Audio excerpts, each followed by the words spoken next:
Guys, and welcome to my channel. Don't forget to subscribe, share, and like.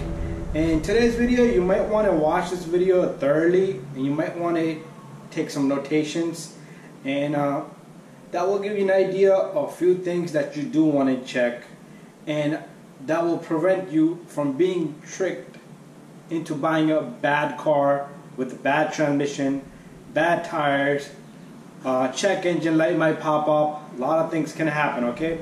But these used dealers, they have tricks up their sleeves, alright? Doesn't matter if it's a long sleeve or short sleeve, but they got tricks under those sleeves. And those tricks are, I'm about to tell you, okay? So, one thing they're going to trick you with is, they're going to change the oil on your car. So when you pull out this dipstick, alright? So when you pull out this dipstick, and the oil looks super duper clean, and you're like, wow, this guy takes care of his car. But guess what? He's just about to take care of you in your pocket. Anyways, okay, I'm not saying a bad thing about that. It could be a good customer that keeps his car up to date. But used dealers, they will give you oil change. But if you're buying a car from like a private owner, it could be simply that they change the oil, alright? And they change the oil, the reason is because the car had no oil.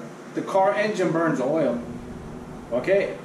If you buy a car and you look at an oil and it's black and dirty and it's below minimum, that's a clear sign, okay? It could be a leak, but most likely it's going to be a burn.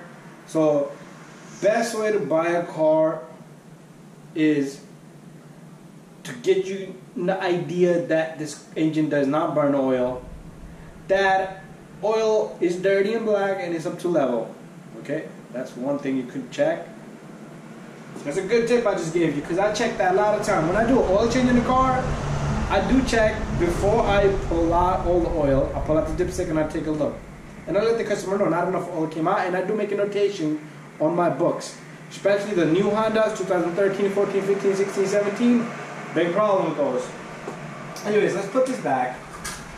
Alright, second thing I'm going to tell you to do is, you might want to check the antifreeze in the system. And an antifreeze system is going to show you if there's like it looks like a chocolate, pretty much either you had a bad transmission, cooler, or radiator was bad and oil is mixing. That's a big sign right there. Another thing I'm going to tell you is, if you're buying a car in summer, you're not going to check the heat on that car. But when the winter comes around, guess what? $1,500 bill. Your heater core is clogged up. So do yourself a favor. Put the heat on and see if you got a good temperature coming out hot. Like, it could be like 90-degree temperature outside because it's summer, but it should burn you, okay? I mean, like, you should feel that here. If you're the opposite scenario, if you're buying a car in winter, you're going to check the heat. So it'd be a good idea for you to check the AC. Put the AC on. You see these AC pipes over here? I'm sure you guys seen, but check out my AC videos. I do show AC pipes. You could simply touch one of these fat pipes over here for the AC. They look shiny, silver. And if they're cold, ice cold, good. You have a good AC. Okay? A few more things I'm going to tell you to do. And it's very critical.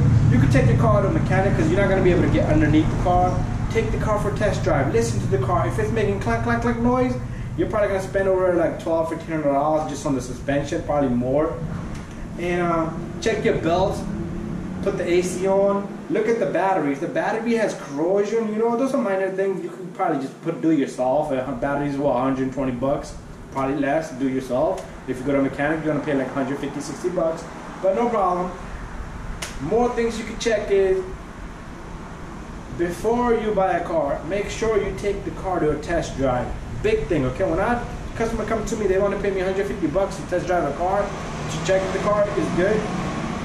You want to take this car on the highway.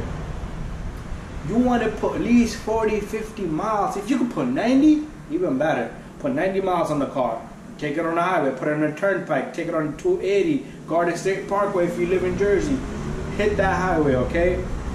Simply, the reason is, most of these people, the seller will reset the light, the check engine light. They will reset that light and you will never see the check engine pop up. I gotta sneeze in a moment. I'm sorry, but take a notation down. You're gonna feel the car, how the car feels. Not that only you're gonna drive that car for the check engine light to pop up, because once they reset the light, it will take time for the light to pop up. So pretty much, let's say you bought the car, you paid it, got the plates on and everything, you're driving, and you haven't driven 50 miles so far, and one day, bam, the light pops up. P0420, catalytic converter below threshold, $1,500 bill. Bam, easy, $1,500, bam, easy, depending on what car you got. Alright, another thing you want to do is, so again, note that test drive the car for at least 40, 50, if you could do 90, perfect, take it on the highway. If the seller does not let you do that, just simply walk away, okay, because you don't know what you're going to get, or what kind of check, unless he gives you a written agreement that if the light pops up, he's going to take care of it. Another thing, while you're at this drive, feel the transmission.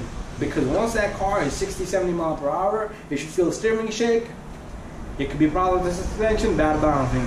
Press the brake pedal. Let's say you're going 50 miles per hour and you press the brake pedal, you start to feel the whole car is going bad brakes, bad rotors. $400-500 bill, easy if you got a good mechanic that's going to do a decent price for you, or $700, okay? You don't want to buy a car spending $3 grand on it when you could have got a better luxury car than what you bought. Feel the big thing here is feel the transmission. If the transmission is going and you're feeling, look at the RPM. RPM should not be like 5,000 RPM, 4,000 RPM, and the car isn't even pulling. Let's say you're going 60, 70 miles per hour, RPM should be like 2,500. And let's say you want to push it more, the RPM should not be going 5,000 RPM. And so take a notation. If you see RPMs going really high, you're probably going to have a bad transmission, weak transmission, fuel for hesitation, all right? So those are all the things. And one more thing you're going to do is, you're going to put that title under your name. You're going to go to the DMV, check out the title. If it's clean, you can check online with the Carfax. But sometimes you could buy a car and then the car is salvaged. Now the car is worth $0. You bought it for $10,000 and the car value is $1,500. Sometimes you need to go for an inspection. Okay, if you get caught up with that, forget about it. You're going to be spending 6 months just to get that car cleared out before they even hand you a new title. But anyway, thank you for watching. Don't forget to subscribe, share, and like. If you have any questions, send me a message.